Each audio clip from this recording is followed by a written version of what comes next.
തിരുവനന്തപുരം കോർപ്പറേഷന്റെ മുൻ മേയറും കണ്ണമ്മൂലയിലെ ദീർഘകാല കൗൺസിലറുമായ എം.പി. പത്മനാഭൻ കാലയവനികയിൽ മറഞ്ഞിട്ട് ഈ ജൂൺ 30-ന് 25 വർഷം പൂർത്തിയായി. തൊഴിലാളി വർഗത്തിന്റെയും സാധാരണക്കാരുടെയും ശബ്ദമായ എം.പി. പത്മനാഭന്റെ 25ാം ചരമവാർഷിക ദിനം തമ്പാനൂർ എസ്. കോവിലൻ റോഡിൽ ടെറസ് ഹോട്ടലിൽ 30/6/2025 തിങ്കളാഴ്ച രാവിലെ 10 മണിക്ക് മുഖ്യാതിഥി ശ്രീ കെ. മുരളീധരൻ നിർവഹിച്ചു.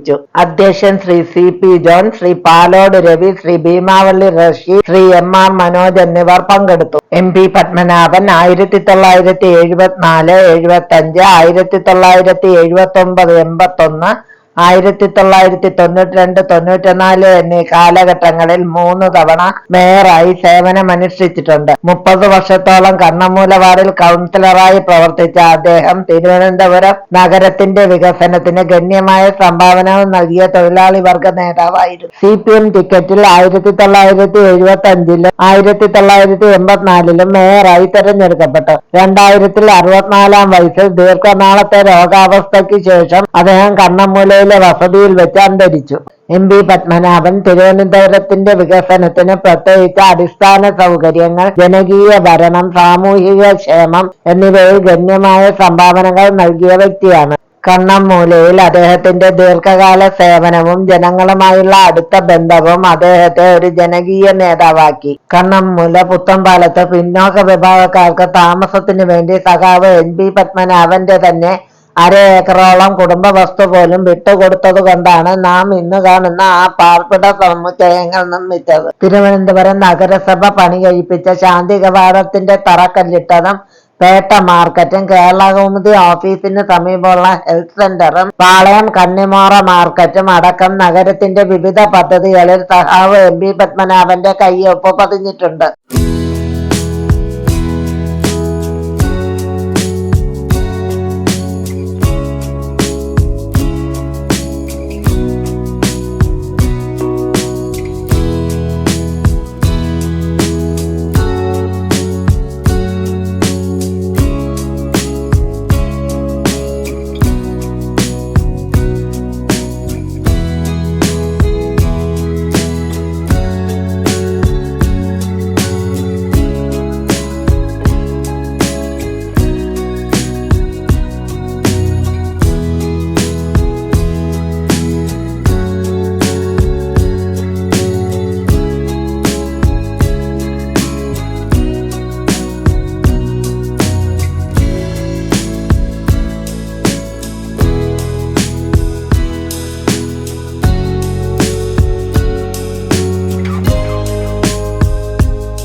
ആദ്യമായി ഇതിൻ്റെ അധ്യക്ഷത വഹിക്കുന്ന ട്രസ്റ്റിൻ്റെ ചെയർമാൻ കൂടിയായ ശ്രീ CP ജോണിനെ ഈ സമ്മേളന വേദിയിലേക്ക് ഞാൻ സ്വാഗതം ചെയ്യുന്നു.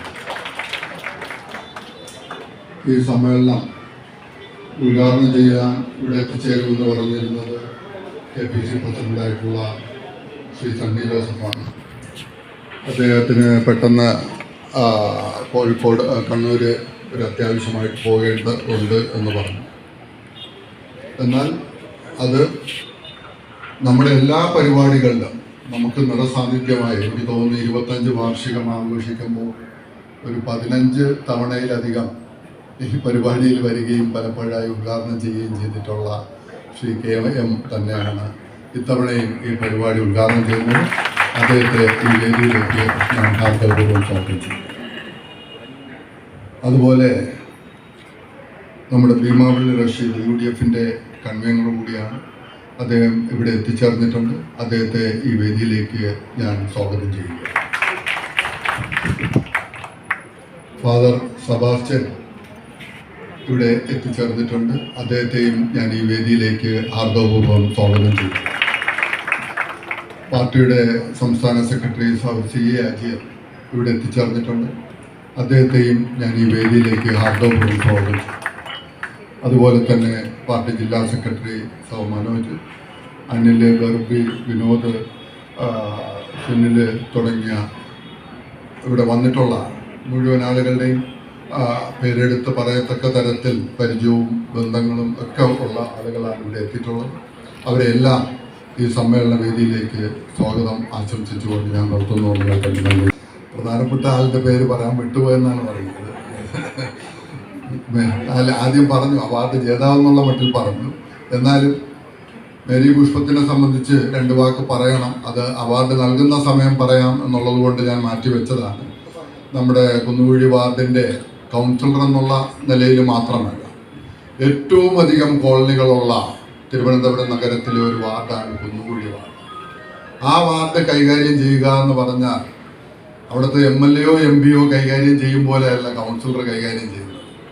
ഏത് പാതിരാത്രിക്ക് വന്ന് വിളിച്ചാലും പോകേണ്ടി വരും. ഏത് സമയവും വിളിക്കാം. ആ വിളിക്കുന്നത് ചിലപ്പോൾ നേരെയുള്ള ഭാഷയിലാവണമെന്നില്ല വിളിക്കാൻ, പല ഭാഷകളിലും വിളിക്കും. അതെല്ലാം കേട്ട് സഹിച്ച് 24 മണിക്കൂറും ആ കുന്നുകുഴിക്കാർക്ക് വേണ്ടി ജീവിക്കുന്ന മേരി പുഷ്പത്തിനാണ് ഇത്തവണ സഖാവ് MP പത്മനാഭൻ്റെ പേരിലുള്ള അവാർഡ് നൽകുന്നതിന് വേണ്ടി ഞങ്ങൾ തീരുമാനിച്ചിട്ടുള്ളത്. ആ മേരി പുഷ്പത്തെയും ഈ യോഗത്തിലേക്ക് ഞാൻ ഹാർദവപൂർവ്വം സ്വാഗതം ചെയ്തു. പ്രിയപ്പെട്ട ഉദ്ഘാടകൻ, നമുക്കെല്ലാം പ്രിയങ്കരനായ നമ്മുടെ കുടുംബത്തിൻ്റെ തന്നെ ഭാഗമായിട്ടുള്ള ശ്രീ K മുരളീധരൻ XMP, ഇവിടെ സന്നിധയായിട്ടുള്ള അവാർഡ് ജേതാവ് ശ്രീമതി മേരി പുഷ്പ, സെക്രട്ടറി കൂടിയായിട്ടുള്ള CA അജീർ, ജില്ലാ സെക്രട്ടറി CAP ജില്ലാ സെക്രട്ടറി MR മനോജ്, ഈ ട്രസ്റ്റിൻ്റെ സെക്രട്ടറിയും MP പത്മനാഭൻ്റെ പ്രിയപുത്രനുമായ MP സാജു, ഇവിടെ സന്നിധയായിട്ടുള്ള കുമാരി ചേച്ചി, അതുപോലെ തന്നെ ബൈജു, ബിജു, മോളി, അവരുടെ കുടുംബാംഗങ്ങൾ, എല്ലാവർക്കും എൻ്റെ അഭിവാദ്യങ്ങൾ. ഞാനൊരു നീണ്ട അധ്യക്ഷ പ്രസംഗം നടത്താൻ ആഗ്രഹിക്കുന്നില്ല. നമ്മുടെ രാജ്യത്ത് ഒരുപാട് പ്രശ്നങ്ങളും പ്രകൃതിക്ഷോഭങ്ങളും എല്ലാം നിറഞ്ഞു നിൽക്കുന്ന ഒരു അന്തരീക്ഷമാണ്. ഈ കാലഘട്ടത്തിൽ ആണ് നമ്മൾ MP പത്മനാഭനെ വീണ്ടും ഓർക്കുന്നത്. 1/4 നൂറ്റാണ്ടായി അദ്ദേഹം നമ്മൾ വിട്ടുപോയിട്ട്. 1/4 നൂറ്റാണ്ടായി എന്നല്ല, ഏതാനും വർഷങ്ങൾ പോലും ആയോ എന്ന സംശയമാണ് നമുക്ക് പലപ്പോഴും അദ്ദേഹത്തെക്കുറിച്ച് ചിന്തിക്കുന്നത്.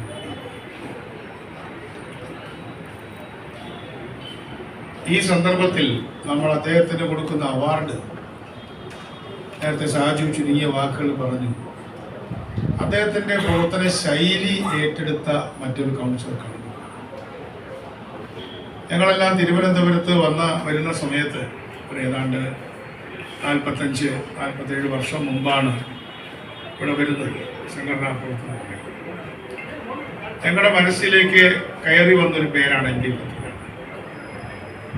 കേരളത്തിലെ ഒട്ടുമിക്ക എല്ലാ ജില്ലകളിലും അന്നത്തെ കമ്മ്യൂണിസ്റ്റ് പാർട്ടി പ്രവർത്തകരും നേതാക്കന്മാരുമായിട്ട് വളരെ ചെറുപ്പത്തിൽ തന്നെ അടുത്ത ബന്ധം പുലർത്താൻ കഴിഞ്ഞ ഒരാളാണ്. അതിൽ ഞാൻ എം പി പത്മനാഭനെ ഒരു വ്യക്തി ആയിട്ടല്ല കാണുന്നത്, ഒരു കുടുംബത്തോടു കൂടിയാണ് അദ്ദേഹത്തെ നമ്മൾ എപ്പോഴും കാണുന്നത്. 24 മണിക്കൂറും തുറന്നിട്ട വാതിൽ, അടയ്ക്കാത്ത വാതിലാണ് എം പി പത്മനാഭന്റെ. അതും ഏറ്റവും ദരിദ്രരായ ആളുകൾ താമസിക്കുന്ന സ്ഥലമാണ് കണ്ണമ്പുഴ. ഈ നഗരത്തിലെ ഏറ്റവും സമ്പന്നമായ കുടുംബങ്ങളിൽ ഒന്നായിരുന്നു അദ്ദേഹത്തിന്റെ കുടുംബം. അന്ന് കമ്മ്യൂണിസ്റ്റ് പാർട്ടിയിലേക്ക് സമ്പന്നരായ ആളുകൾ വന്നാൽ അത് തന്നെയാണ് സ്റ്റാൻലി സത്യനീശന്റെയും അനുഭവം. അവരെ ഏറ്റവും ദരിദ്രരായ ആളുകളെ സംഘടിപ്പിക്കാനാണ് പറഞ്ഞയക്കുക. അതിനന്ന് പാർട്ടിയിൽ പറഞ്ഞിരുന്ന പേര് ഡി ക്ലാസ് ചെയ്യുക എന്ന് വെച്ചാൽ വർഗവൽക്കരിക്കുക. ഉയർന്ന വർഗത്തിൽ നിന്നും വരുന്ന ആളുകളെ അടിസ്ഥാന വർഗവുമായി ബന്ധപ്പെടുത്തിക്കൊണ്ട് ഡി ക്ലാസ് ചെയ്യുക എന്നാണ് അതിന് പറയുക. അങ്ങനെ ഒരാളാണ് വർഗീസ് വൈദ്യൻ. വർഗീസ് വൈദ്യൻ വളരെ വലിയൊരു കുടുംബത്തിൽ നിന്ന് വന്ന ഒരാളാണ്. അദ്ദേഹത്തെയാണ് കർഷക തൊഴിലാളി യൂണിയൻ കുട്ടനാട്ടിൽ സംഘടിപ്പിക്കാൻ നിയോഗിച്ചത്. അതുപോലെ തന്നെ ജോർജ് ചടയമുറിയാണ് ചെത്തുതൊഴിലാളി യൂണിയൻ സംഘടിപ്പിക്കുന്നത്. AITUCയുടെ എല്ലാ ചെത്തുതൊഴിലാളി ഓഫീസിന്റെയും പേര് ജോർജ് ചടയമുറി സ്മാരകം എന്നാണെന്ന് എത്ര പേർക്ക് അറിയാമെന്നിരിക്കാൻ. അതുപോലെ തന്നെ KR ഗൗരിയമ്മയെ കുറിച്ച് പറയുമ്പോൾ അദ്ദേഹത്തിന്റെ അവരുടെ അച്ഛൻ ആയിരക്കണക്കിന് പറ കൃഷി അവകാശമുള്ള കാണാവകാശമുള്ള കർഷകനായിരുന്നു. ശ്രീനാരായണ ഗുരുദേവൻ തന്നെ അവർ വീട്ടിൽ സന്ദർശിച്ചിരുന്നു. അപ്പൊ ഗൗരിയമ്മയെ ചുമതലപ്പെടുത്തിയത് കയർ തൊഴിലാളികളെയും ഏറ്റവും പാവപ്പെട്ട ആളുകളെയും സംഘടിപ്പിക്കാൻ. അങ്ങനെ മറ്റുയർന്ന വർഗത്തിൽ നിന്ന് വന്ന ആളുകളാണെങ്കിലും ഏറ്റവും പാവപ്പെട്ടവരെ സംഘടിപ്പിക്കുക എന്ന ചുമതലയാണ് കമ്മ്യൂണിസ്റ്റ് പാർട്ടി ഒരു കാലഘട്ടത്തിൽ അവർക്ക് സംഘടനാപരമായി കൊടുത്തിട്ടുള്ളത്. അവരുടെ കുറിച്ച് അഭിപ്രായം പറയലില്ല. അങ്ങനെ കേരളത്തിൽ നമ്മൾ തിരുവനന്തപുരം നഗരത്തിൽ കേരളത്തിൽ പൊതുവായിട്ട് അങ്ങനെ ഉണ്ടാവും. ഞാൻ വന്നപ്പോൾ ഞാൻ കണ്ട ഗൗരിയമ്മയെ പോലുള്ള വീട് പോലൊരു വീട്. ഗൗരിയമ്മയുടെ വീട്ടിൽ എപ്പോഴും ആർക്കും കയറി ചെല്ലാൻ ഭക്ഷണം കിട്ടും. പക്ഷെ ഗൗരിയമ്മ ശുണ്ടി പിടിക്കും. ഗൗരിയമ്മ ഒന്ന് ശുണ്ടി പിടിച്ച് കിട്ടണമെന്ന് എല്ലാവരും ആഗ്രഹിക്കുകയും ചെയ്യും. കാരണം അപ്പോൾ കാര്യം പെട്ടെന്ന് പിന്നീട് സാധിക്കും. അത് ചീത്ത വിളിച്ചു കൂടി അങ്ങനെ നിരവധി ആളുകൾ. അത് കമ്മ്യൂണിസ്റ്റ് പാർട്ടിയുടെ രീതിയായി. അതുപോലെ തന്നെ എം പി പത്മനാഭന്റെ വീട്ടിൽ ഞാൻ വന്നപ്പോൾ ഇത് തന്നെയാണ്. ഏത് സമയത്ത് പിന്നെ TV വന്ന കാലത്താണ് എൻ്റെ ഓർമ്മ. അവരുടെ വീട്ടിലേക്ക് ആ സിറ്റി റൂമിലേക്ക് കയറാൻ പറ്റില്ല. എല്ലാവരും TV കണ്ടുകൊണ്ടിരിക്കുകയാണ്. വേറെ അടുത്ത വീട്ടിലൊന്നും TV ഇല്ല, അല്ലെ ഓർമ്മയില്ല. TV ഉള്ള സമയത്ത് രാമായണം സീരിയലോ ഒക്കെ നടക്കുന്ന സമയത്ത് നമുക്ക് അപ്പേണ്ണ കാണണമെങ്കിൽ സൂത്രത്തിലൊക്കെ നടന്ന് പോയിട്ട് നടക്കാം. അപ്പോൾ അവിടെ TV കണ്ടുകൊണ്ടിരിക്കുന്നവർക്ക് ഇയാളെ എന്തൊരു ശല്യം കയറി വന്നിട്ടുള്ളത് മറ്റൊരാൾ നമ്മളെയൊക്കെ ഒരു നോക്കും. അങ്ങനെയുള്ള ഒരു കോൺഗ്രസ് പ്രസ്ഥാനവുമായിട്ട് ഞാൻ വളരെയധികം നമ്മൾ ബന്ധപ്പെട്ട് 40 വർഷമായിട്ട് കൂടുതലുവരായിട്ടാണ്. തുറന്നിട്ടൊരു വീടായിരുന്നു വീടൊക്കെ വീട്. വേറൊരു വീടിൽ എല്ലാവർക്കും വരാം, എല്ലാ മുറിയിലും പോവാം. ഞാൻ അദ്ദേഹത്തിന്റെ ബെഡ്റൂമിൽ വെച്ച് എത്രയോ തവണ, എനിക്ക് നിങ്ങൾ പറയുമ്പോൾ അത് അഹങ്കാരം പറയാമെന്ന് വിചാരിച്ചരുത്, വിളിക്കരുത്. അദ്ദേഹം കിടന്നതിന് ശേഷവും വിളിച്ചുണർത്തി സംസാരിക്കാനുള്ള സ്വാതന്ത്ര്യം എനിക്ക് തന്നിട്ടുണ്ട്. അതെനിക്ക് മാത്രമല്ല ആയിരക്കണക്കിന് ആളുകൾക്ക്. അത് അദ്ദേഹത്തിൻ്റെ മക്കൾ 2 പേരും, ഒരാൾ നമ്മുടെ രാഷ്ട്രീയമായിട്ട് ഇല്ലെങ്കിൽ പോലും ഇവിടെ അമ്മയുമായിട്ട് എനിക്ക് വളരെയധികം ബന്ധമില്ല. 2 മക്കളായിട്ട്, കുടുംബമായിട്ട്, അവരുടെ ബന്ധുക്കളായിട്ട് എല്ലാം ഇതുപോലെ തുറന്നിട്ട ഒരു ഭവനമായിരുന്നു അദ്ദേഹത്തിൻ്റെ. ഞാൻ കൂടുതൽ നീട്ടി പറയുന്നില്ല. ആ ഗണത്തിൽ ഇതുപോലെ വീട്ടിൽ നിന്ന് ഇറങ്ങി ഏത് പാതിരയ്ക്കും ആളുകളോടൊപ്പം ചെന്ന് കാര്യങ്ങൾ പറയുന്ന, പ്രത്യേകിച്ച് പാലിയേറ്റീവ്, അത് ഞാൻ അടുത്ത കാലത്ത് മനസ്സിലാക്കിയത്. പാലിയേറ്റീവ് ഇത്രയും ശ്രദ്ധ മേരി പുഷ്പം വഹിക്കുന്നുണ്ട് എന്നെനിക്കറിയില്ലായിരുന്നു. അതുകൊണ്ട് അവർക്ക് ഈ അവാർഡ് നൽകിയത് ഏറ്റവും ഉചിതമാണ് എന്ന് ഞങ്ങളുടെ കമ്മിറ്റിയാണ് നൽകുന്നതെങ്കിലും നിങ്ങൾ കരുതുന്നത് ഞാൻ വിചാരിക്കുന്നു. രാഷ്ട്രീയമൊന്നും ഞാൻ പറയാൻ നിൽക്കുന്നില്ല. പക്ഷേ നമ്മുടെ ബഹുമാനായ മുരളി തന്നെ ഇവിടെ ഉണ്ട്. നമ്മുടെ കേരളത്തിലെ ഇപ്പോഴത്തെ ഒരു പ്രശ്നം, ഏതെങ്കിലും ഒരു പ്രശ്നം, പല പ്രശ്നങ്ങളും എല്ലാ പണ്ട് കാലത്തും ഉണ്ടായിട്ടുണ്ട്. കേരളം ഒരു സിസ്റ്റം ഫെയിലിയറിലേക്ക് നീങ്ങിയിരിക്കും. പണ്ടും ചില ഡോക്ടർമാർ ചില തെറ്റ് കാണിക്കും, ചില സാറന്മാർ കുഴപ്പം കാണിക്കും, അല്ലെങ്കിൽ ചിലപ്പോൾ വിദ്യാർത്ഥികൾ ചിലപ്പോൾ എന്തെങ്കിലും ചെയ്യും, അല്ലെങ്കിൽ ഒരു വില്ലേജ് ഓഫീസറോട് ഇങ്ങനെ കൈക്കൂലി വാങ്ങിക്കുന്നേ കണ്ടേ പണ്ടുണ്ട്. പോലീസുകാരെ ചിലപ്പോൾ ലോക്കപ്പിൽ അടിക്കും. പക്ഷേ സിസ്റ്റം ഉണ്ടായി. ദൗർഭാഗ്യവശാൽ ഈ ഗവൺമെന്റിന്റെ കാലഘട്ടത്തിൽ പറയുന്നതിൽ വിഷമമുണ്ട്. കേരളത്തിലെ നമ്മൾ കെട്ടിപ്പുറുക്കിയ പാവപ്പെട്ടവർക്ക് പ്രയോജനപ്പെടുന്ന എല്ലാ സിസ്റ്റങ്ങളും ഒരു സിസ്റ്റം ഫെയിലിയറിൽ എത്തിപ്പെട്ടിരിക്കുന്നത്. നമ്മുടെ ആശുപത്രി, അദ്ദേഹം ഇപ്പൊ മെഡിക്കൽ കോളേജിൽ നിന്ന് ഉദ്ഘാടനം ചെയ്തിട്ട് വരികയാണ്. എന്താ ഉദ്ഘാടനം ചെയ്തത്? മെഡിക്കൽ കോളേജ് കെട്ടിടമല്ല, ഉദ്ഘാടനം ചെയ്തത് സമരമാണ് ഉദ്ഘാടനം ചെയ്തത്. ഇപ്പൊ നാളെ CMPയുടെ സമരം വെച്ചിരിക്കുകയാണ്. എന്തിനാ സമരം? ഒരു ഡോക്ടർ അവിടെ നിന്ന് രാജിവെച്ച് പോവാണ്. CPM വളരെ അടുപ്പമുള്ള ഡോക്ടറാണ്. ഇവിടെയൊക്കെയാണ് പറയാ നേതാക്കന്മാരുടെ ഓർമ്മകൾ നമ്മുടെ മുമ്പിലേക്ക് തികട്ടി വരുന്നത്. തിരുവനന്തപുരത്ത് ഞങ്ങളൊക്കെ താമസിക്കുന്ന തീരുമാനിച്ചത് ഒരു കാരണം ഇവിടെ നല്ല ട്രീറ്റ്മെന്റ് ഉള്ളത്, ഏറ്റവും നല്ല ലോകത്ത് ഇന്ത്യയിലെ തന്നെ ഏറ്റവും നല്ല മെഡിക്കൽ സംവിധാനങ്ങളുള്ള ഒരു സിസ്റ്റം ശ്രീചിത്ര മുതൽ ഇങ്ങോട്ട് പ്രൈമറി ഹെൽത്ത് സെന്റർ വരെ ഉണ്ടായിരുന്നു. എല്ലാം ഫെയിലിയറാണ്. മന്ത്രി ചോദിക്കുന്നത് നിങ്ങളെന്താ പ്രൈവറ്റ് ആശുപത്രിയിൽ ഈ സമരത്തിന് പോകാത്തതെന്നാണ്. പ്രൈവറ്റ് ആശുപത്രിയിൽ പോകുന്നവർക്ക് അതിന് പോയാൽ പോരെ? ഇത് ഗവൺമെന്റിന്റെ ഗ്യാരണ്ടിയാണ്. ഗവൺമെന്റ് ആശുപത്രികൾ അവിടെയാണ് സമരം. പ്രൈവറ്റ് ആശുപത്രി സമരം ചെയ്യേണ്ട കാര്യമില്ല. അത് അവർ കൂട്ടിപ്പോട്ടെ, നമ്മുടെ പ്രശ്നമല്ല. പ്രൈവറ്റ് ആശുപത്രി നമ്മൾ പറഞ്ഞിട്ടാണോ തുടങ്ങിയത്? അല്ലല്ലോ. അതുകൊണ്ട് സിസ്റ്റം ഫെയിലിയർ. ഞങ്ങൾ ആശുപത്രി നടത്തുന്നത് സാജു അല്ലാൻ്റെ ഡയറക്ടറാണ്. MBR ക്യാൻസർ സെന്റർ കോപ്പറേറ്റീവ് സൊസൈറ്റിയുടെ നേതൃത്വത്തിൽ നടക്കുന്നത്.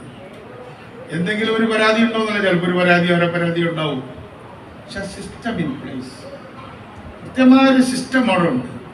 ഒരാൾക്ക് അവിടെ ശുപാർശയൊന്നും വേണ്ട. അതുകൊണ്ട് ഒരു വലിയ സിസ്റ്റമിക് ഫെയിലിയർ നേരിടുന്ന ഈ ഘട്ടത്തിൽ ആ സിസ്റ്റങ്ങളൊക്കെ ഉണ്ടാക്കിയെടുത്ത ഒരു വലിയ വ്യക്തിത്വത്തെ, ആ ഒരു ടീം, ആ കാലഘട്ടമാണ് സിസ്റ്റംസ് ഉണ്ടാക്കിയെടുത്തത്. ഗവൺമെന്റ് ആശുപത്രികൾ, ശ്രീധരം പോലുള്ള ആശുപത്രികൾ മുതൽ വിമാനത്താവളങ്ങൾ വരെ. വാസ്തവത്തിൽ അത് ഞാൻ പലപ്പോഴും പറയുന്നതാണ്, പ്രത്യേകത ഇരുത്തിക്കൊണ്ട് പറയുന്നതല്ല. നിശ്ചയമായി നെടുമ്പാശ്ശേരിക്ക് K. കരുണാകരൻ എയർപോർട്ട് എന്ന് പേരിടണം എന്ന് തന്നെയാണ് ഞങ്ങളുടെ അഭിപ്രായം. അതെപ്പോഴും വായിക്കാതെ നടത്തിയാൽ അതുകൊണ്ട് ഇന്നിപ്പോൾ വിഴിഞ്ഞം തുറമുഖം വന്നു. വിഴിഞ്ഞം തുറമുഖം ഇപ്പം എല്ലാവരും ഇംഗ്ലീഷിൽ പറയാറുണ്ട്, success has several fathers but failure is an orphan.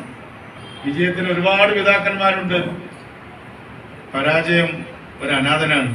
അതിനെടുക്കാൻ ആരുമില്ല. ഇപ്പൊ ഹൈവേ എടുക്കാൻ ആരുമില്ല. എല്ലാവരും വിഴിഞ്ഞെടുത്തെടുത്ത് കുളിപ്പിച്ചുകൊണ്ടിരിക്കുകയാണ്. കാരണം വിഴിഞ്ഞം വിജയിച്ചു. അവിടെ ഞാൻ ലീഡറെ ഓർക്കുകയാണ്. ഞാൻ മറ്റൊരാളെ ഓർക്കുന്നുണ്ട്. അത് ഞാൻ കോൺഗ്രസ് പാർട്ടിയോട് കൂടെ പ്രാദേശികമായിട്ട് പറയുകയാണ്. ഡിക്രൂസ് എന്ന് പറഞ്ഞ ഒരാളുണ്ടായിരുന്നു, വലിയതൊന്നും എത്ര പേർക്കറിയുന്നു. ആ ഡിക്രൂസ് വന്ന് ലീഡറുടെ മുറി വന്ന് പറയുന്ന എനിക്ക് എൻ്റെ കണ്ണിൽ ഇപ്പോഴും സമരങ്ങളിൽ, ജയിലിൽ, ലോക്കപ്പിൽ കിടക്കുകയും എല്ലാം ചെയ്ത ഒരു വലിയ വ്യക്തിത്വത്തെ അർഹിക്കുന്ന ഗൗരവത്തോടു കൂടി തിരുവനന്തപുരം ഓർക്കുന്നു എന്നത് തിരുവനന്തപുരത്തിൻ്റെ ഒരു നല്ല ക്യാരക്ടറായിട്ടാണ്, പൊളിറ്റിക്കൽ ക്യാരക്ടറായിട്ടാണ് ഞാൻ കാണുന്നത്. അദ്ദേഹത്തിൻ്റെ ഓർമ്മകൾക്ക് മുമ്പിൽ ഒരിക്കൽ കൂടി അഭിവാദ്യങ്ങൾ അർപ്പിച്ചുകൊണ്ട്, ആദരാഞ്ജലികൾ അർപ്പിച്ചുകൊണ്ട് ഞാൻ നമ്മുടെ ഉദ്ഘാടനത്തിനായിട്ട് ശ്രീ K. മുരളീധരനെ ക്ഷണിക്കുന്നു. അത് അവാർഡ് കൊടുത്തിട്ടാണോ സംസാരിച്ചത്? അധ്യക്ഷൻ ട്രസ്റ്റിൻ്റെ ചെയർമാൻ കൂടിയായ ശ്രീ CP ജോൺ, സ്വാഗതം പറഞ്ഞ ട്രസ്റ്റിൻ്റെ സെക്രട്ടറി MP സാജു, നമ്മുടെ അവാർഡ് ജേതാവ് കൗൺസിലർ ശ്രീമതി മേരി പുഷ്പം, ശ്രീ ഭീമാപ്പള്ളി റഷീദ് UDFൻ്റെ ജില്ലാ കൺവീനർ, CMPയുടെ ജില്ലാ സെക്രട്ടറി ശ്രീ MR മനോജ്, സംസ്ഥാന സെക്രട്ടറിയായ ശ്രീ അജീർ, ഫാദർ സെബാസ്റ്റ്യൻ, പ്രിയപ്പെട്ട സഹോദരി സഹോദരന്മാരെ, ഗുരുജനങ്ങൾ. നേരത്തെ സായി പറഞ്ഞതുപോലെ ശ്രീ MP പത്മനാഭൻ മരിച്ചിട്ട് 25 വർഷം പൂർത്തിയാകുമ്പോൾ ഏതാണ്ട് 15 വർഷത്തോളം ഈ അനുസ്മരണ സമ്മേളനത്തിൽ പങ്കെടുക്കുന്ന ഒരാളാണ്. ഇത്തവണ KPC പ്രസിഡന്റിനെയാണ് ഔദ്യോഗികമായിട്ട് ഉദ്ഘാടനത്തിന് വിളിച്ചെങ്കിൽ അദ്ദേഹത്തിന് ഇന്ന് അർജൻറ്റായി കണ്ണൂരിൽ എത്തേണ്ടതുള്ളതുകൊണ്ട് ഇത് എന്നോട് പറഞ്ഞു, ഇങ്ങനെ ഇതിൻ്റെ ഉദ്ഘാടനം നിർവഹിക്കണം. ഞാൻ പറഞ്ഞു, ഞാനാണ് സ്ഥിരം നിർവഹിക്കുന്ന ആൾ, ഇത്തവണ ചേഞ്ച് ആവട്ടെ എന്ന് വിചാരിച്ചിട്ടാണ് നിങ്ങൾ ഇത്തവണ വിളിച്ചത്. അപ്പോൾ ഏതായാലും ഞാനവിടെ പരിപാടിക്കുണ്ട്, അത് കുഴപ്പമില്ല. അത് ഈ ട്രസ്റ്റിൻ്റെ പരിപാടി എന്ന് പറഞ്ഞാൽ ഒരു ഫാമിലി പ്രോഗ്രാമാണ് എന്നെ സംബന്ധിച്ച്. അതുകൊണ്ട് തന്നെ വളരെ 25ാം വാർഷികം ഇപ്പോൾ ആചരിക്കുമ്പോൾ നമ്മുടെയൊക്കെ മനസ്സുകളിൽ തീർച്ചയായിട്ടും ശ്രീ MP പത്മനാഭൻ നിറഞ്ഞു നിൽക്കുന്നുണ്ട്. എനിക്ക് രാഷ്ട്രീയത്തിലൊരു അത്ഭുതമുള്ള 2 വ്യക്തികൾ, ഒന്ന് ശ്രീ MP രാഘവനും, 2 ശ്രീ MP പത്മനാഭനും. മറ്റൊന്നും കൊണ്ടല്ല, 2 പേർക്കൊരു പൊതു സ്വഭാവമുണ്ട്. 2 പേരും ചിരിച്ചു കാണുന്നത് വളരെ ചുരുക്കമാണ്, വളരെ വളരെ ചുരുക്കമാണ്. സാധാരണ ഇലക്ഷന് മത്സരിക്കുന്ന സ്ഥാനാർത്ഥിയാണെന്ന് അറിയുന്ന അപ്പോൾ മുതൽ ചിരിക്കാൻ പറ്റും, പിന്നെ റിസൾട്ട് വന്നാൽ മാത്രമേ ചിരി നിൽക്കാറ്. പക്ഷേ ഇവർ 2 പേരും ഇങ്ങനെയല്ല, ഒരിക്കലും ചിരിക്കുന്ന ഒരു സ്വഭാവം ഈ 2 പേർക്കും ഇല്ല. പക്ഷെ അതിൽ ശ്രീ പത്മനാഭൻ്റെ എന്ന് പറയുന്നതിൻ്റെ ഒരു പ്രത്യേകത, അദ്ദേഹം കൗൺസിലിലേക്കാണ് മത്സരിച്ചത്. അപ്പോൾ ജനങ്ങളുമായിട്ട് അടുത്ത് ബന്ധമുള്ള ഒരു വ്യക്തി എന്നുള്ള നിലയിലും അദ്ദേഹം ചിരിക്കാത്ത വലിയ കഴിവുണ്ടായി. വർഷങ്ങളോളം അദ്ദേഹം കണ്ണമൂല വാർഡിൻ്റെ കൗൺസിലറായി. എനിക്ക് തോന്നുന്നത് ഒരു പക്ഷേ അന്നത്തെ സാഹചര്യം ആയതുകൊണ്ടാണ്. ഇന്നൊക്കെയാണെങ്കിൽ പെട്ടെന്ന് സംവരണമൊക്കെ റൊട്ടേറ്റ് ചെയ്യില്ല, അന്ന് ഇതൊന്നുമില്ല. അന്ന് സംവരണം എന്ന് പറയുന്നത് ചില 1-2 സീറ്റുകളിലെ സംവരണമുള്ളൂ. അത് ഈ പഴയ ദയാംഗ മണ്ഡലത്തിൻ്റെ മോഡലാണ്. ഒരു വാർഡിൽ തന്നെ ജനറൽ വാർഡും ഉണ്ടാകുന്ന സംവരണം. അങ്ങനെ 2 വാർഡോ 3 വാർഡോ മറ്റാണ് SC ST, അതുപോലെ വനിതാ സംവരണം. അപ്പോൾ ആ കാലത്ത് ഇപ്പോൾ ജനറൽ സീറ്റുകളാണ് മിക്കവാറും എല്ലാ സീറ്റുകളും. ആ ജനറൽ സീറ്റ് അതുകൊണ്ട് കണ്ണമൂല വാർഡ് സംവരണമൊന്നും ആയില്ല അന്നത്തെ ഒരു കാലഘട്ടത്തിൽ. അതുകൊണ്ട് തുടർച്ചയായിട്ട് ആ വാർഡിൽ നിന്ന് അദ്ദേഹത്തിന് വിജയിക്കാൻ കഴിയും. മാത്രമല്ല, എനിക്കൊക്കെ അറിയാം, നമ്മുടെ സിനിമാ നടൻ മധു ഉൾപ്പെടെ ഒക്കെ ശ്രീ പത്മനാഭൻ്റെ അടിയുറച്ച വോട്ടുകളായി. അദ്ദേഹത്തിന് ഒരു വ്യത്യസ്ത രാഷ്ട്രീയ ശൈലിയാണെങ്കിലും MP പത്മനാഭൻ മത്സരിക്കുമ്പോൾ അദ്ദേഹത്തിൻ്റെ പരസ്യയിൽ പറഞ്ഞിട്ടുള്ള കാര്യം അത് ഞാൻ ഇവിടെ സൂചിപ്പിക്കാൻ കാരണം. മാത്രമല്ല, അദ്ദേഹം ആദ്യം ഡെപ്യൂട്ടി മേയറായത്, ആദ്യം മേയറായത്. ഈ 2 സന്ദർഭങ്ങളിലും അന്ന് CPM-ന് കൗൺസിലിൽ ഭൂരിപക്ഷം ഉണ്ടായിരുന്നില്ല. അന്നത്തെ കണക്കനുസരിച്ച് കോൺഗ്രസും CPI-യും മുസ്ലിം ലീഗും ഉൾപ്പെട്ട ആ കൊലീഷനാണ്. ആദ്യത്തെ വർഷം ഇലക്ഷൻ നടന്നപ്പോൾ തന്നെ അന്ന് കോൺഗ്രസിൻ്റെ ശ്രീ കുഞ്ഞിരാമനാണ് മേയറായത്. ഇപ്പോൾ രണ്ടാമത്തെ, അന്ന് ഓരോ വർഷമാണല്ലോ മേയർമാരുടെ തിരഞ്ഞെടുപ്പ്. 2ാം വർഷം മേയർ തിരഞ്ഞെടുപ്പിലാണ് ഒരു അട്ടിമറിയുണ്ട്. അതിൽ മേയറായിട്ട് അന്ന് കരമന കാസിം, അദ്ദേഹം സോഷ്യലിസ്റ്റ് പാർട്ടിക്കാരൻ. അന്ന് ഞാനിവിടെ 8ാം ക്ലാസ്സിൽ വന്ന കാലം. അപ്പോൾ അന്ന് വലിയൊരു ചർച്ച ചെയ്യുന്നു. അന്ന് മൻമോഹൻ ബംഗ്ലാവിലാണ് അന്ന് ഇതിൻ്റെയൊക്കെ ചർച്ചയ്ക്ക് നേതൃത്വം കൊടുത്തത്.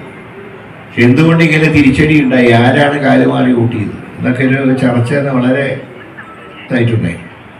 അപ്പോൾ 5 വർഷത്തെ കാലാവധിക്കിടയിൽ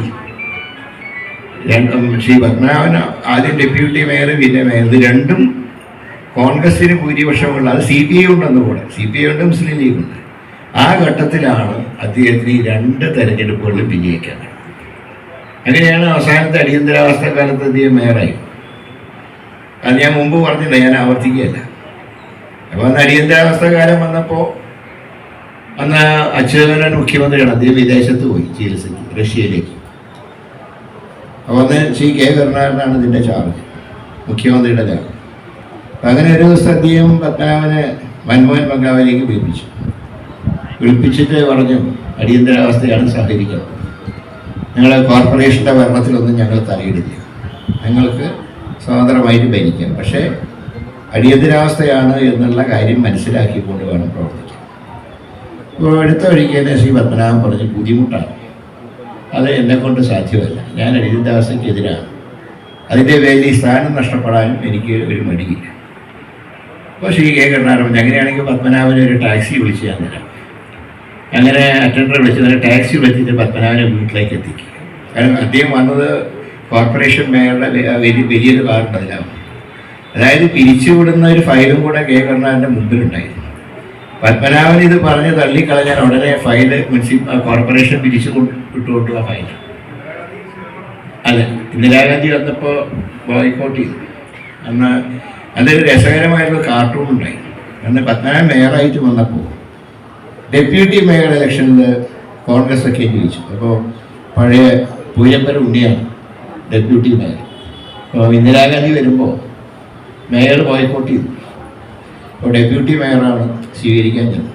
അതിനെക്കുറിച്ച് അന്ന് തൈനിറം പത്രത്തിൻ്റെ കാലമാണ്. PK മന്ത്രിയുടെ കാർട്ടൂൺ ഇങ്ങനെ നിരന്തരമായിട്ട് വരുന്നത്.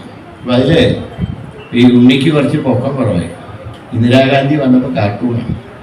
ഇന്ദിരാഗാന്ധി വരുമ്പോൾ ഇയാൾ സ്റ്റൂളിൻ്റെ മേലെ കയറി ഇരുന്നു ബൊക്കെ കൊടുക്കുക. അപ്പോൾ ഉടനെ ഇന്ദിരാഗാന്ധി ആർ യു മേയർ?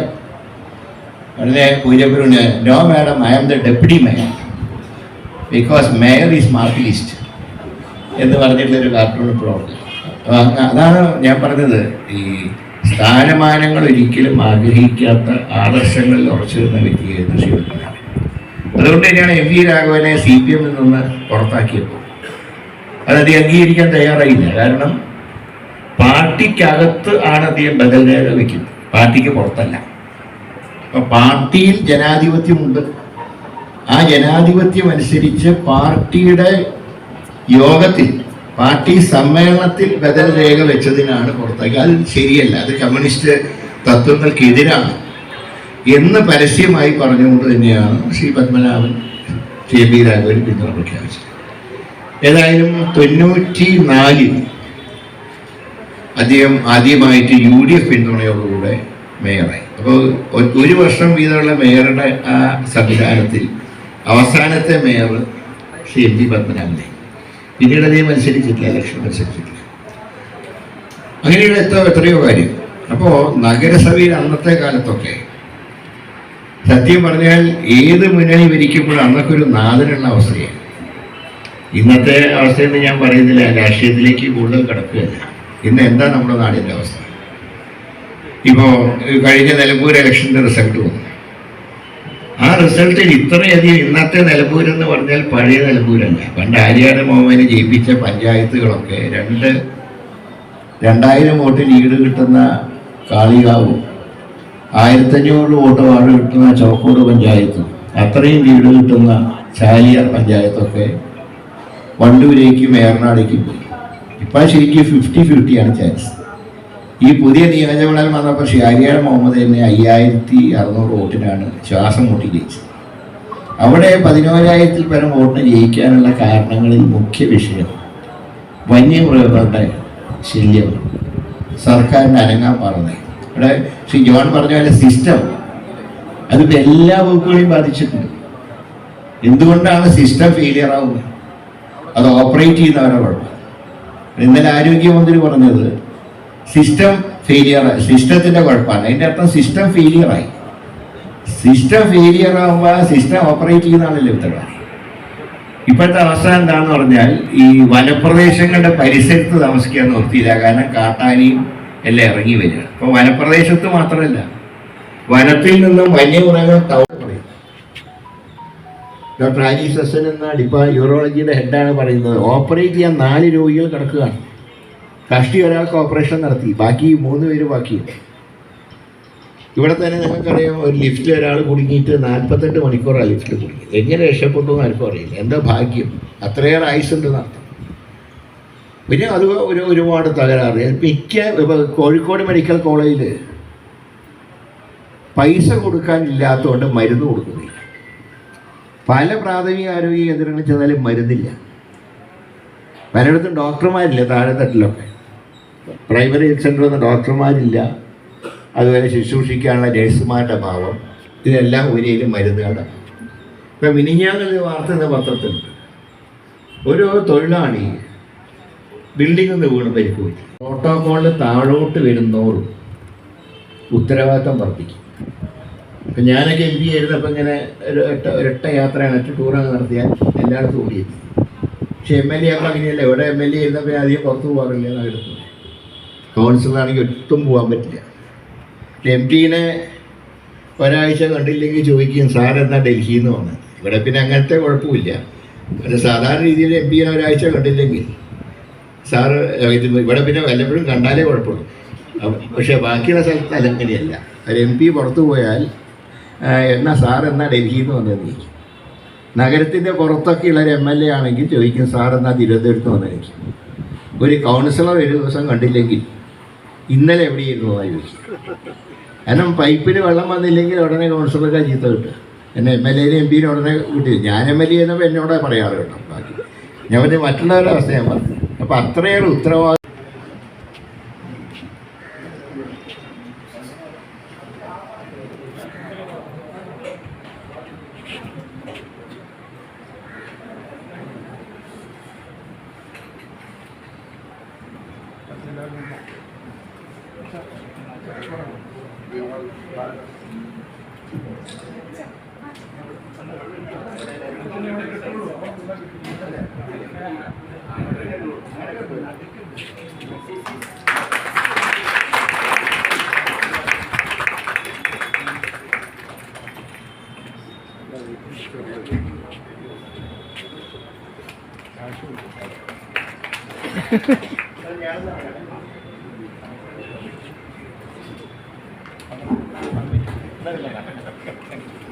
രണ്ട് വാക്ക് സംസാരിക്കുന്നതിന് വേണ്ടി UDF-ന്റെ കൺവീനർ കൂടിയായ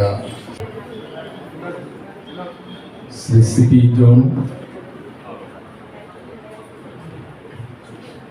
നമ്മുടെ പരിപാടിയുടെ ഉദ്ഘാടകൻ ബഹുമാന്യ ശ്രീ K. മുരളീധരൻ, ശ്രീ MP സാജു, പ്രിയപ്പെട്ട ഇന്നത്തെ വിശിഷ്ടാതിഥി കൗൺസിലർ, ഒരു മഹത് വ്യക്തിയുടെ സ്മരണയുമായി ബന്ധപ്പെട്ട് സഖാവ് MP പത്മനാഭൻ ദിനം എന്ന നിലയിൽ ആദരിക്കുമ്പോൾ പങ്കെടുക്കുന്നു എന്നുള്ളത്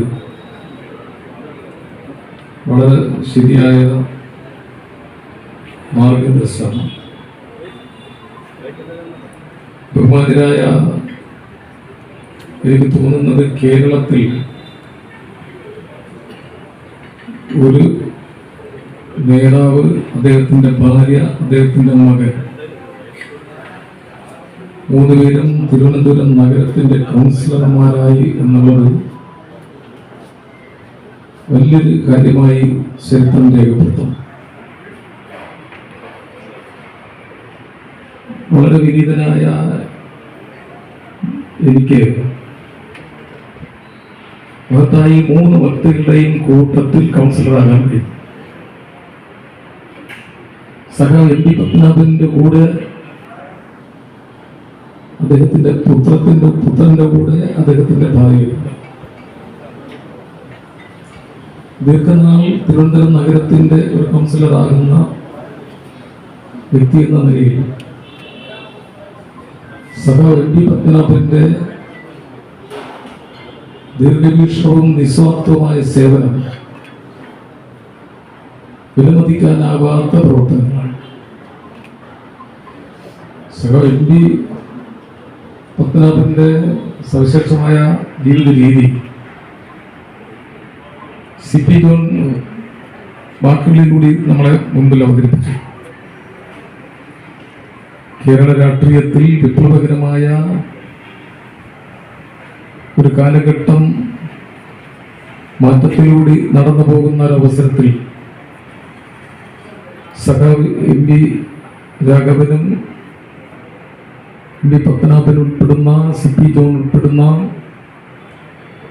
ഒരു വലിയ മുന്നേറ്റം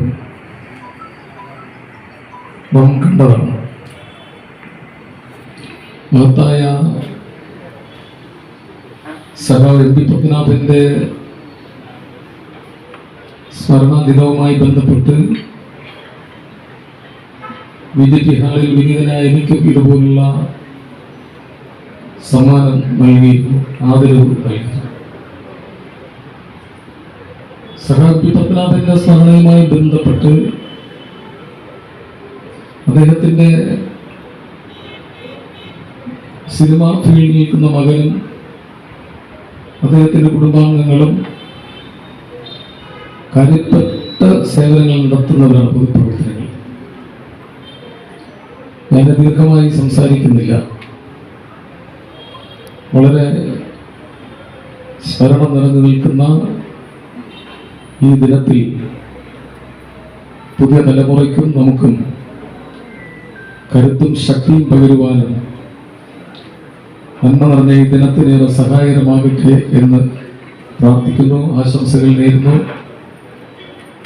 എല്ലാവിധ നന്മകളും ഈ സംഘടനാ നേതാക്കൾക്ക് അഭിവാദ്യം അർപ്പിച്ചുകൊണ്ട് നിർത്തുന്നു. നന്ദി. ജയ് ഹിന്ദ്.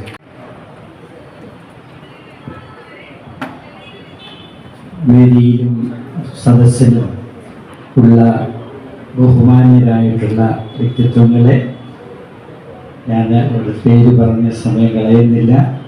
ഇനിയും പലരും സംസാരിക്കാനുണ്ട്. MP പത്മനാഭൻ എന്ന മഹാധനൻ്റെ അനുസ്മരണാർത്ഥം നമ്മൾ ഒരുമിച്ച് കൂടിയിരിക്കുകയാണ്. അദ്ദേഹത്തിൻ്റെ വിശിഷ്ട വ്യക്തിത്വവും അതുപോലെ അദ്ദേഹം സമൂഹത്തിന് വേണ്ടി നൽകിയ സേവനത്തെ അനുസ്മരിച്ച് നമ്മൾ ഒരുമിച്ച് കൂടി നമ്മുടെ ആ സന്തോഷം അല്ലെങ്കിൽ നമ്മളുടെ ആ കൂട്ടായ്മ ഇവിടെ പ്രകടിപ്പിക്കാൻ ശ്രമിക്കുകയാണ്. ഞാനിവിടെ വരാനുണ്ടായ സാഹചര്യം, എനിക്ക് വ്യക്തിപരമായി മേരി പുഷ്പം വളരെ വേണ്ടപ്പെട്ട ഒരു വ്യക്തിയാണ്. മേരി പുഷ്പത്തിൻ്റെ ജീവിതത്തിലെ അവിസ്മരണീയമായ ഈ മുഹൂർത്തത്തിൽ അതിൽ പങ്കുചേരുക, ആ സന്തോഷത്തിൽ പങ്കുചേരുക എന്ന ഉദ്ദേശത്തോടു കൂടിയാണ് ഞാൻ വന്നത്. മറ്റൊരു അഫിലിയേഷൻസും ഒന്നും എനിക്കെല്ലാ രാഷ്ട്രീയക്കാരോടും എല്ലാ മതക്കാരോടും എല്ലാ ജനവിഭാഗങ്ങളോടും താല്പര്യമുള്ളൊരു വ്യക്തിയാണ്. സമൂഹത്തെ പ്രത്യേകിച്ച് ഞാനായിരിക്കുന്ന സ്ഥലങ്ങളിൽ അവിടെ ഉള്ള സാമൂഹ്യപരമായ എല്ലാവരോടും ഇടപെടുക ധാരയിൽ കൊണ്ടുവരുന്നതിലും എനിക്ക് വളരെ താല്പര്യമുണ്ട്.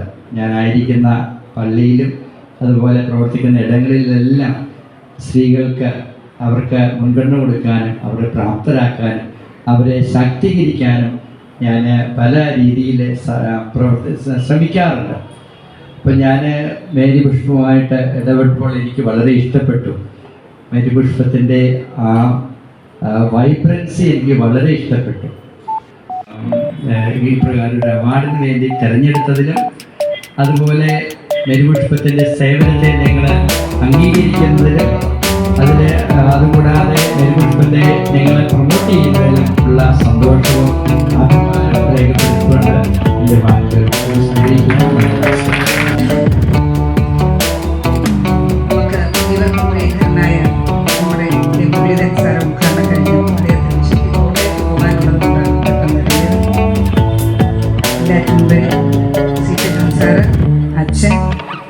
സാറ്, മനോജ്, പിന്നെ CMBയുടെ മറ്റ് കമ്മിറ്റി അംഗങ്ങൾ, ഇവിടെ ഇരിക്കുന്നത് പോലെ തന്നെ സദസ്സിലും ഇരിക്കുന്ന എല്ലാവരും വിശിഷ്ടാതിഥികളാണ്. എല്ലാവരും പേരെടുത്ത് പറഞ്ഞതായിട്ട് കരുതുന്നു. അപ്പോൾ ആദ്യമേ തന്നെ എനിക്ക് അവാർഡ് നൽകിയതിന് ഞാൻ നന്ദി പറയുകയാണ്. വാസ്തവത്തിൽ എനിക്ക് ഒരു 4 ദിവസം മുമ്പ് ഇപ്പോൾ അമ്മ ഡിസ്ചാർജ് ചെയ്ത് വീട്ടിലെത്തി. ഹോസ്പിറ്റലിൽ നിൽക്കാൻ നേരത്താണ് സാജു വിളിച്ചു ചോദിക്കുന്നത്. 2 ഫോട്ടോ പുരുഷന്മാർ ഫോട്ടോ ചോദിച്ചിട്ട് സ്വകാര്യമായിട്ട് നമുക്കൊരു എന്താണ് ഇങ്ങനെ ഫോട്ടോ ചോദിക്കുന്നത്, വേറെ ഒന്നും പറഞ്ഞില്ലായിരുന്നു. സത്യം അല്ലേ, ഒന്നും പറഞ്ഞു. ഞാനപ്പോൾ എനിക്കറിയില്ല ഇന്നത്തെ എന്താണ് കാര്യം. പിന്നെ സാജു ആയതുകൊണ്ട് ഞാൻ ഇട്ട് കൊടുത്തു. തിരിച്ചൊന്ന് ഞാൻ ചോദിച്ചു. ഒരു 4 മണിക്കൂർ കഴിഞ്ഞപ്പോഴാണ് എന്നോടൊപ്പം ഉള്ള പരമകുമാർക്ക് എന്താണ്